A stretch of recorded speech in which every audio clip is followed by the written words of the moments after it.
नमस्कार दोस्तों, जय श्री लक्ष्मी नारायण, जय Shiv Shakti. Triple T divine knowledge channel में आप सभी लोगों का स्वागत है। दोस्तों, आज मैं इस वीडियो में आप सभी लोगों को ये कहने वाली हूँ कि थोड़े समय पहले की बात है।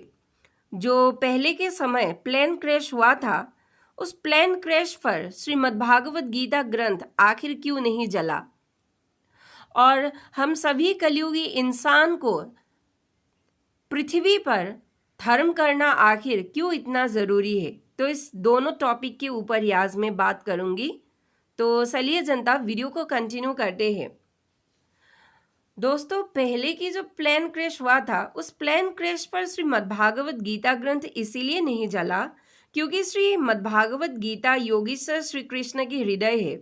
श्रीमद् भागवत गीता ही है जो उनके उत्तम सार पदार्थ है। गीता ही उनका श्रेष्ठ ज्ञान और गीता ही योगेश्वर कृष्ण की अक्षय ज्ञान है। योगेश्वर श्री कृष्ण की परम चेतना गीता के एक एक शब्दों में जागृत है। वह ग्रंथ योगेश्वर कृष्ण जैसा श्रेष्ठ पुरुषोत्तम का सर्वोच्च पद है और उनका परम रहस्य भी है। आप यह भी कह सकते हैं कि उनका परम गुरु यह विशिष्ट ग्रंथ ही है, क्योंकि इस ग्रंथ का आश्रय लेकर ही भगवान कृष्ण स्थित होते हैं। इस दिव्य ग्रंथ की आश्रय लेकर ही त्रिलोक के पालन करते हैं।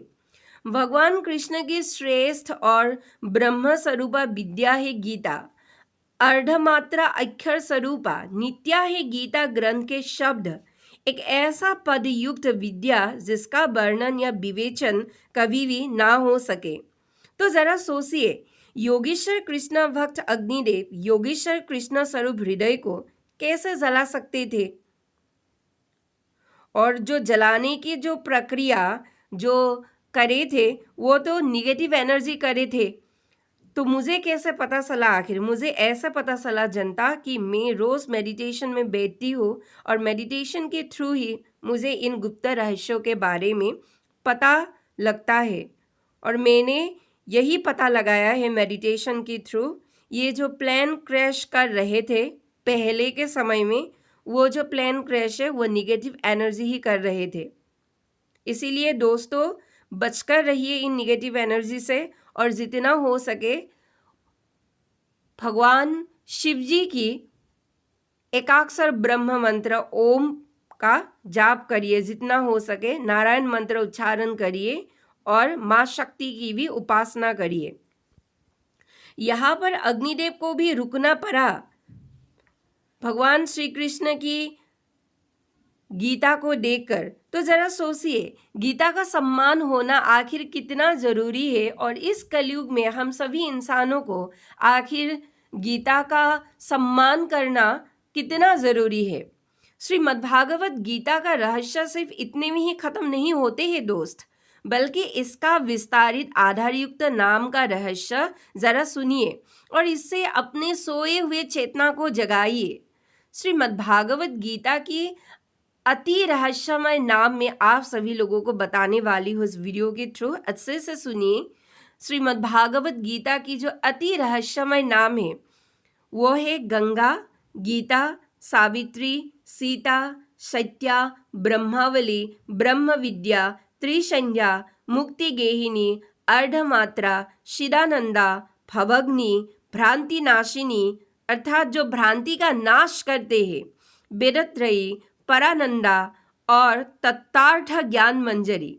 जो मनुष्य इन सारे रहस्यमय नाम का जप कर लेता है, वह मनुष्य ज्ञान सिद्धि प्रभु के हिसाब से जो प्रभु देना चाहते हैं वो प्राप्त करते हैं, और इसके बाद मनुष्य को परम पद की प्राप्ति होती है। तो सोचिए, क्या इन सबको मद्देनजर रखते हुए अग्निदेव गीता को क्या कभी जलाएंगे? जरा सोचिए, आग निगेटिव एनर्जी ने लगाया है, लेकिन किसको मतलब जरिया बनाकर जलाया है? अग्निदेव को ही ना। तो अग्निदेव कौन है? वो भी तो एक देवता है। इसीलिए दोस्तों, अग्निदेव ही जो है भगवान गीता को छू भी ना पाया। अब चलिए श्रीमद्भागवत गीता के सकारात्मक प्रभाव के बारे में थोड़ा सा आप लोगों को बताते हैं। फर्स्ट नंबर 1 ध्यान से सुनिए। जो स्त्री पुरुष शुद्ध चित्त से भक्ति पूर्वक पवित्र श्रीमद् भागवत गीता पाठ करते हैं, वह स्त्री पुरुष डर और दुख आदि से मुक्त होकर विष्णु धाम प्राप्त करते हैं। नंबर 2, गीता पाठ में अगर कोई लत लगा ले तो वो विशेष व्यक्ति का पूर्व जन्मों का जो पाप है, उस पाप का कृत्य निसंदेह नाश होता है। नंबर 3, श्रीमद्भागवत गीता का ज्ञान अगर एक बार सुन ले तो समस्त संसार की मलिनता ये दूर कर देते हैं। नंबर 4, भगवान कृष्ण के मुख से जो महाभारत की अमृतमय सार निकला है, वो ज्ञान रूपी गीता की गंगाजल पान करने के पश्चात पुनर्वार संसार में जन्म लेने के प्रयोजन नहीं है। इसीलिए दोस्तों, पहले के समय पे जो प्लेन क्रैश हुआ था, उस प्लेन क्रैश पर श्रीमद्भागवत गीता ग्रंथ आग की लपटे में नहीं जला। इसीलिए हम सभी कलियुगी इंसान को धर्म को समझना एवं धर्म को निभाना इस समय के भीतर अत्यंत जरूरी है दोस्त, क्योंकि धर्म ही है जो इंसान को एक उच्च गति तक ले जाते हैं। धर्म ही है जो निगेटिव इन गंदी एनर्जियों से हमें बचाते हैं। एक श्रृंखलाबद्ध जीवन जीने के लिए धर्म हमें सहायता करते हैं, ईश्वर को समझने में सहायता करते हैं। ईश्वर के सानिध्य हम सभी मनुष्य को मिलते हैं धर्म करने से, और जीवन में पशु स्वभाव को काटकर दैवीय स्वभाव के झलक लोगों के मन एवं चरित्र में प्रकाशित होते हैं। तो सोचिए दोस्तों, इस दिव्य ग्रंथ का कितना महत्व है। इसीलिए दोस्तों, इस दिव्य ग्रंथ का सम्मान हम सभी कलियुगी इंसान को अधिक से अधिक करना है, जितना हो सके आपके सामर्थ्य अनुसार, क्योंकि ये स्वयं इस ग्रंथ की एक एक शब्द भगवान कृष्ण की बानी है, जिसे ब्रह्म बानी कहा जाता है। तो दोस्तों, आज के लिए इतना ही। मैं मिलूंगी किसी एक नई वीडियो में एक नई टॉपिक को लेकर। तब तक के लिए मुझे इजाजत दीजिए। जय हरिहर, धन्यवाद।